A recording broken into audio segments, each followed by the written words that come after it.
All right, so here is the second video.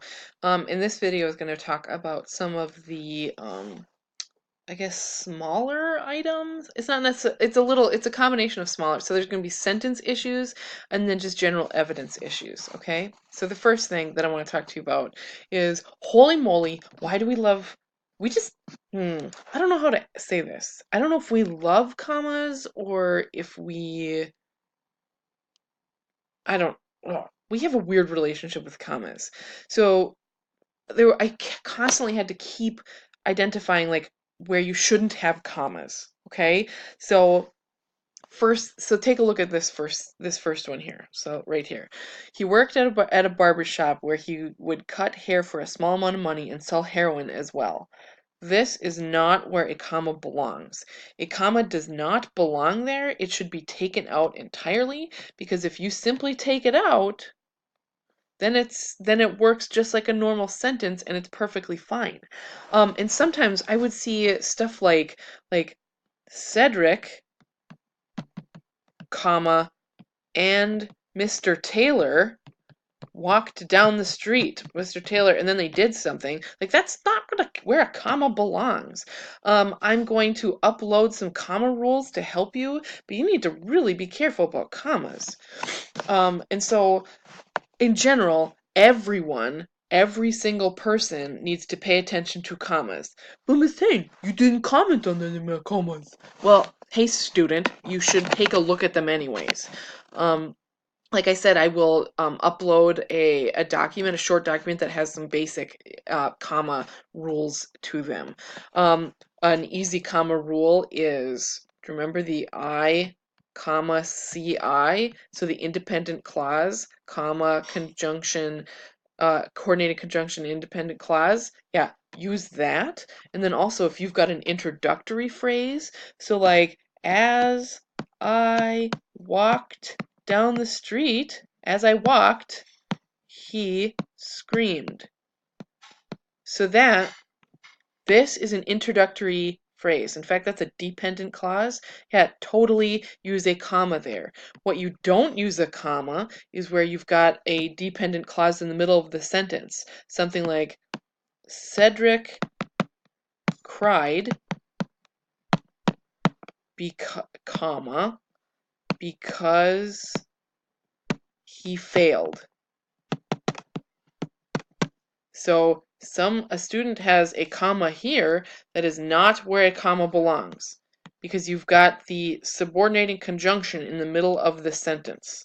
So if you have because in the middle of the sentence, there should not be a comma there. Holy moly spicoli, take a look at your commas. The other thing I want to point out is just in general, our relationship with transitions. So here, where's the transition in this sentence? He worked at a barber shop where he could cut hair for small amounts of money and sell heroin as well. So like and as well are transitions.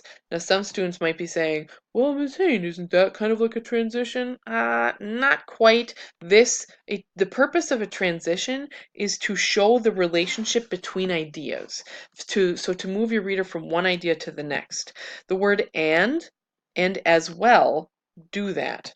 However, they're really weird.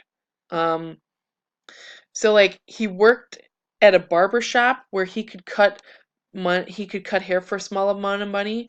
What I would do, like this and seems to be contradictory to what you would expect. So like he worked at a barber shop where you could cut hair for small amounts of money. I would honestly, what I would write here is I would probably say, take out the word and say, but he would also sell heroin. That's what you should say. Because here's what I'm doing here. The word but shows a contradiction. Like, this selling heroin stuff is a contradiction to him actually, like, cutting hair. But then I also have the word also here to show that he's doing it in addition. So yeah, he is totally he's selling heroin, but he's also cutting hair. These two things don't relate to each other, so that's why I have the word but, and that's why I have the word also, because he's doing it at the same time. So in general, will you just pay attention to your transitions between ideas? That we were super struggling sometimes with our transitions, how ideas are related to each other. And transitions show up in between sentences, they show up within sentences, they show up between paragraphs. Good God, some of our paragraphs did not have transitions at the beginning of them. Oh, should not have done that. So then the other thing I wanted to talk to you about in general here is just Pooptastic verbs. Verbs that make me want to murder. So, what types of verbs are we talking about here, Miss Hain?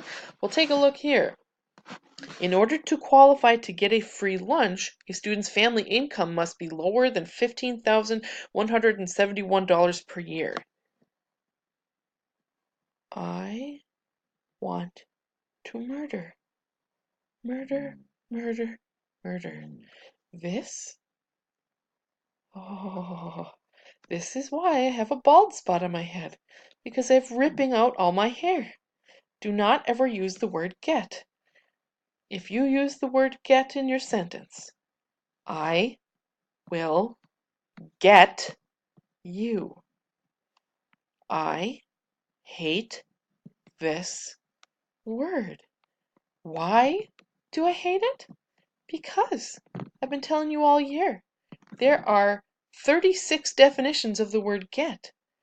When you just use it, it is unclear what you're referring to. Use a stronger verb.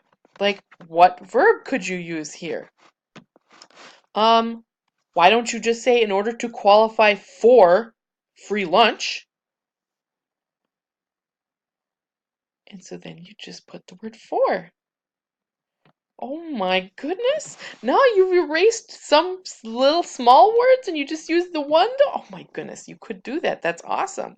So the word get, don't use that. It's not specific. Okay? And I don't really like these blanket rules like never do this, never do that.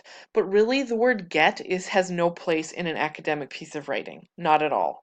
And then so the next one, take a look at this sentence, this one down here. Given these factors, it is evident that Matamidi would expect and receive great achievements from their students. So this was a serious issue.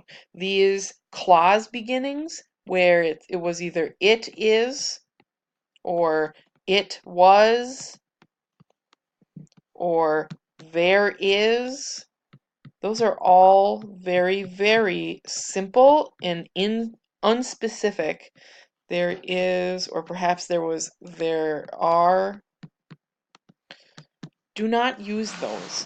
In fact, like in general, you want to be very, very careful when using those to be verbs. So what are those to be verbs?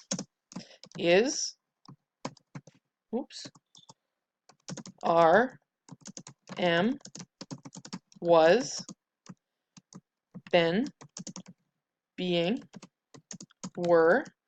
Those you should be careful of. Now, you can't avoid them entirely. Obviously, you have to use them.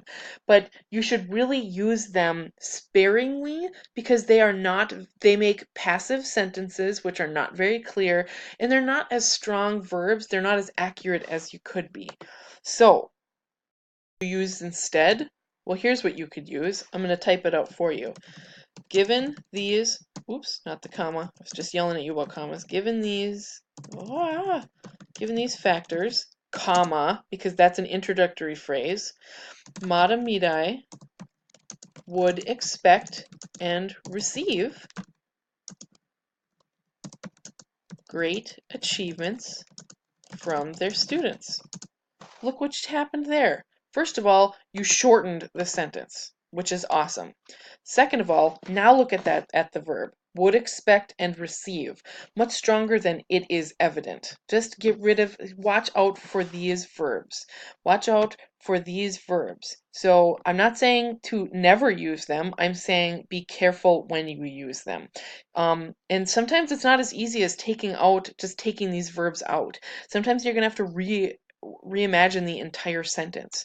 So what that might look like then is, so that would look something like, if I had to redo the entire sentence, that might look like, parents and teachers demand great achievements from their student, or from, I can say from the students, from Matamidi students due to their superior or background. I'll just say their background. So there you go. Look I completely rearranged this sentence. So now the verb that I have here is demand rather than is evident, right? So I'm actually saying that people are actually doing the demanding, but this sentence works fine too. What I'm trying to show you is that there's multiple ways to get rid of poopy verbs. All right. So poopy verbs, don't or be aware of them. And this is something everybody needs to pay attention to. Verbs, verbs, verbs, verbs, verbs, verbs, verbs. But Miss Hain, you didn't really comment on my verbs. Oh yeah? Well, you should probably look at them anyways, because I don't have time to comment on every single sentence. Look at your verbs. All right. Now, the last thing I want to talk to you about in this video is, whoops, the daisies, is how we used evidence. And this was a little uneven because some of you used it really well and some of you, OMG, OMG, OMG, OMG, we really struggled. So what am I talking about? So the example that I have here is actually showing you a little bit of both. This student overall did a good job with evidence, but I bolded what the bigger problem is with the evidence that I saw. So I was commenting that sometimes it was unclear what you were referencing or what evidence you had to support your position, right? So so let me show you what that looks like. So the student started with, there's an obvious difference between Cedric and his classmates, okay? Cedric does not have a big value in creating and retaining relationships with his peers. This leads to Cedric basically alienating himself from everyone else. So here, I would definitely comment if the student had stopped right there. If they did not have anything else in their paragraph, I would say, this is unclear. What evidence do you have of that? And the reason I'd say that is because, what do you mean he alienates himself? He goes to Mr. Taylor. What do you mean? He talks to Letitia. What do you mean? He's got all these, there's people that he talks to. So this student is just referencing generally what's going on. However, look at what this student does. And for those of you that I kept saying, what evidence do you have? This is what I'm talking about. It is not simply you must use quotes. It is you must reference specific evidence. Okay? So take a look. This student says, first seen in chapter 1. So then they tell me some students gave page numbers, some students, you didn't even need to do that. Like the student could have said, like, first seen during his lunch periods is when he spent in a classroom, and his friendships, he doesn't have friendships, right? So like you wouldn't have even need to tell me what chapter it was in, but this student did, so that's perfectly fine. But again, what I'm pointing out here is that you're referencing something specific. This student also continues, this becomes noticeable when Letitia Williams, one of his only friends, this noticeable with her, and then he isolates himself from that relationship. Okay, at least now I know what evidence you have of his alienating behaviors or of his how he isolates himself. So I wanted to point this out because a lot of you were using just really general, vague evidence, which is this here. You're saying like, oh yeah, he totally alienates himself, as if that speaks for itself. Okay? You can't just have a general thing like, well, oh yeah, everybody loves Grey's Anatomy. I can't say that. I have to have actual evidence for that. So And I don't have to look up TV Guide ratings, but I can say, like, out of all of the people that I've interviewed, many of them have at least watched one episode, right? Boom, there you go. There's evidence there. So just like this here, the student says, like, oh yeah, he alienates himself, which is good. This is actually an introduction or transition into the actual evidence itself. So you need to have stuff like this. And sometimes quotes are going to be good. Quotes could be great, but you don't need quotes all the time. Sometimes you just need some verification of actual events that have been happening. So, yes.